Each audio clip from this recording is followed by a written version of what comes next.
The Financial Sector Conduct Authority has now confirmed that it is investigating the Johannesburg Mayor, Kabelo Gwamanda, and that's after it received complaints about the mayor and his business, iThemba Lama Afrika. The Jama-ah councillor is accused of running a funeral Ponzi scheme by his political rivals, allegedly defrauding Soweto residents. Gwamanda telling the Sunday Times over the weekend that he informed his clients that the business had failed and that he considered the matter closed.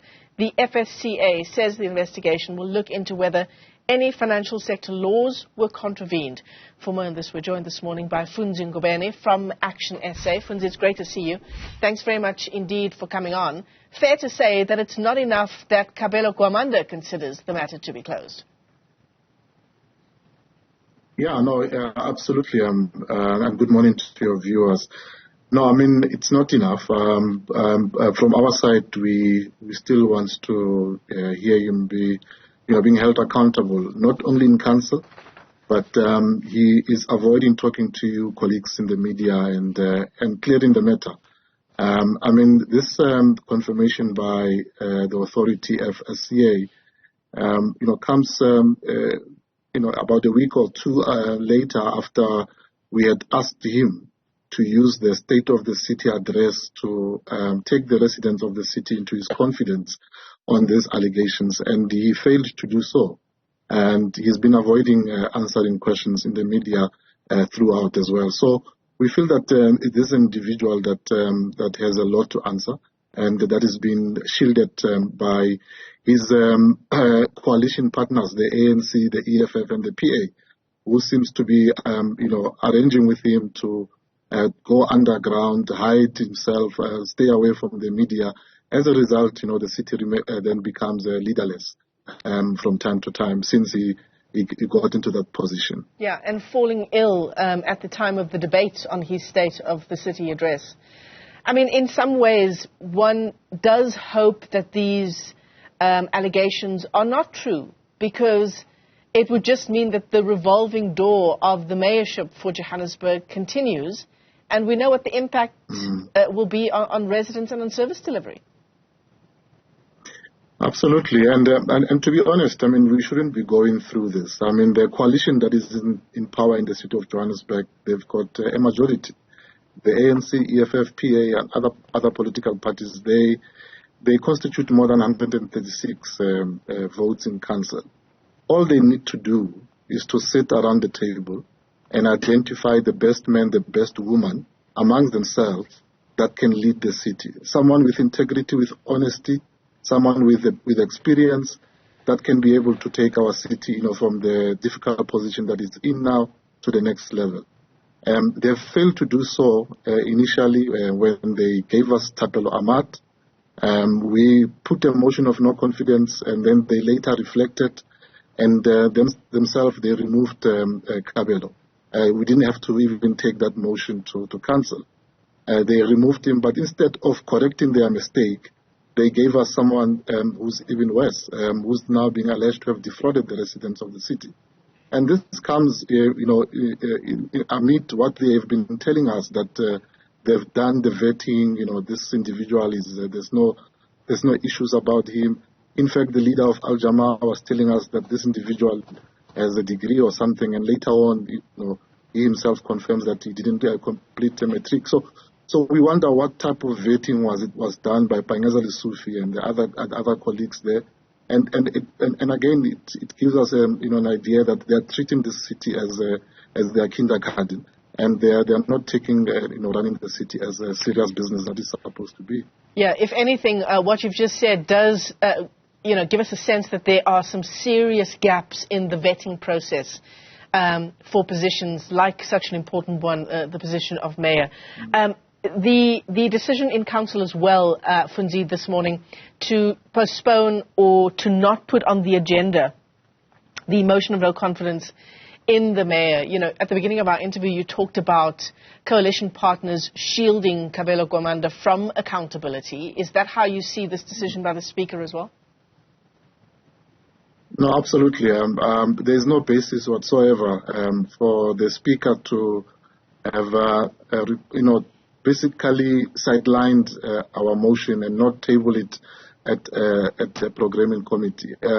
We see that as shielding the mayor and trying to delay the inevitable, because this motion will not go away. I mean, it will not be tabled this month, yes, because it was not tabled at the programming committee. We will be writing a letter to her to get a full explanation as to what informed her decision, because it's not informed by any section of our rules of council, and we really take exception to that. But we'll forge ahead. We'll continue to engage with other political parties that are like-minded, that are in the opposition. We'll also continue to try and appeal to the conscience of the ANC, the PA, and the EFF to say, you have done it before. You have reflected when we said there's a problem with Thapelo Amad. We are asking you to reflect on this particular person. There's serious allegations leveled against him. We don't have to wait for the FSCA to confirm that there was a fraud, because clearly Gwamanda has not denied that he ran an illegal Ponzi scheme. All what he has to do is to, the team that is backing him, that they need to do, to sit down with him and say, there's problems here. We think that we made a mistake, another mistake, and we want to correct that mistake, and maybe you should resign before we even get to that motion of no confidence. Right. And as you say, we made a mistake. In fact, it is another mistake. It's now a series of mistakes insofar as mayors are concerned. So what happens then, Funzi? If indeed these allegations do turn out to be true, if indeed Kabelo Gwamanda's time in the mayoral chair is coming to an end, who is the next best candidate outside of these coalition agreements that decide on candidates based on, the coalition itself and apparently on nothing else? Who else is there? Look, I must say, in that coalition of the ANC and EFF and the PA, they are very capable men and women. They are councillors that we have worked with in the past that can be able to do this work and that can be able to enjoy the confidence of the residents. So we can't tell them who they must choose, but we are saying there are people there that can be able to do so. On our side, we will have to again, appeal to parties like the DA, who have in the past really not wanted to come on board, even when we could be able to get some of the votes from the PA and others to come and join us. So we'll continue to have that conversation. But the nice thing, is that if you look at the recent history, we didn't even have to get to a point where we table a motion of no confidence, and we had to, get a new mayor based on the first one resigning. So maybe, our voice will really resonate with the other parties, and eventually, this mayor will be of the past, because these allegations are quite serious. I mean, if he's found guilty, Kabelo, there's a more than 10-year jail term that is awaiting him. There's it's fraud. It's a financial fraud, and he can't get away with it. So they need to really reflect hard on this matter and make the right decision and stop being playful with the lives of Joburgers. Yeah, very serious indeed.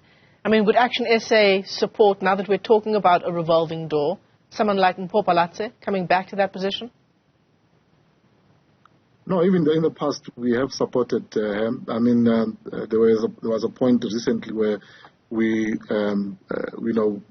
sat around the table and we said, if they don't agree with an ActionSA candidate, we are very happy to support the DA candidate. So we really want to put the interest of the residents ahead of our political aspirations, and we'll support whoever that the DA will bring forward.